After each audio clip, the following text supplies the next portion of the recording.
Single Again. A poem from a man coping with his newfound freedom.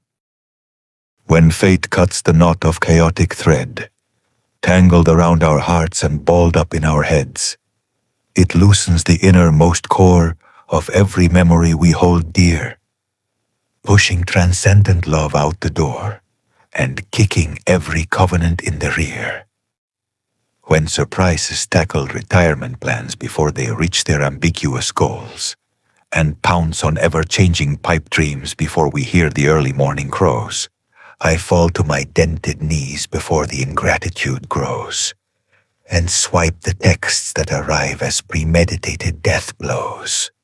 And does anybody know? Somebody has to know. Maybe God knows who declared my tragic sentence. Was it fate that won me the jackpot of independence? Or was it chance that took me by surprise when I took the podium and claimed freedom as my prize? Single Again. Can you believe it? Another dead end. I just can't believe it. Tell me the truth, dear wife. Am I beating a dead horse when I speak about the ugliness of divorce? Shoot me. Go ahead and shoot me. Scoot me out of the way when I express plagiarized emotions to which you own the copyrights. Uproot me out of your life when I defend outdated devotions and offer them their last solemn rites. Hey, but I'm free!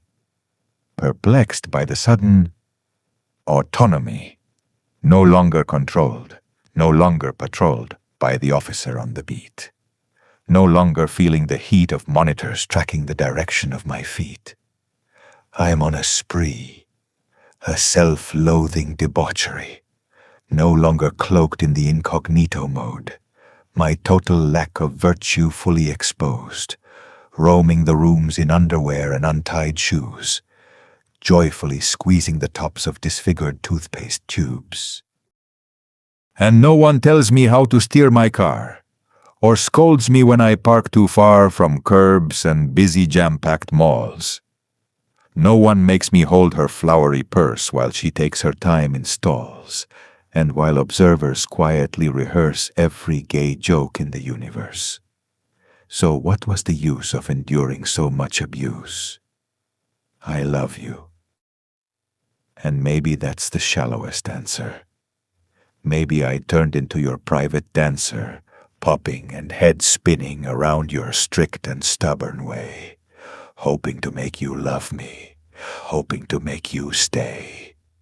And now I'm free as a virgin's womb, and single again, as single as the moon. Ha ha ha, ki. That's me, adorable, lovable me, laughing off my uninterrupted misery for family and co-workers, so they won't follow me home. Home where I sit weeping, finding no messages on the phone. Home where I turn and expect a merciful morning kiss, instead smacking pillows too big to miss. Home where I hum and set out extra dinnerware, gazing longingly at an empty chair, hoping someday someone will sit there.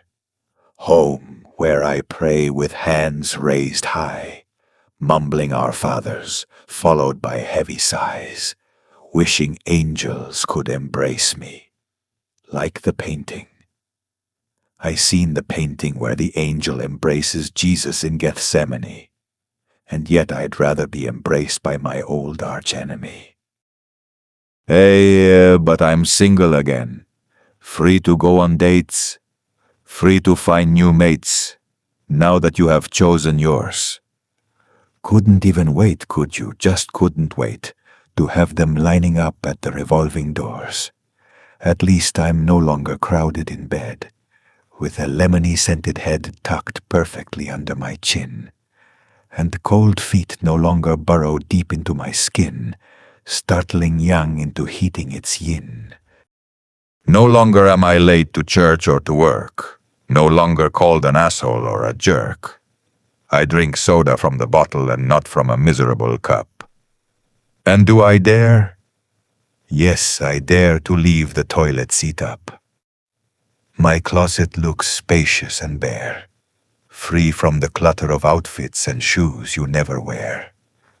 I play my music and I play it loud, hearing no complaints. And I dwell in a flickering blue cloud, with angels and with saints. All of us singing, all of us repeating, "It is not good for me to be alone." And sometimes God throws me a bone. Too bad I miss every serving I am flung. But hey, at least I've been sprung from my minimum security prison cell and spared from an eternity in the second circle of hell. All to be single again. I never asked to be single again. But here I am, in prayer, in contemplation, asking without end, where do I go from here? And again, a miraculous GPS fails to appear.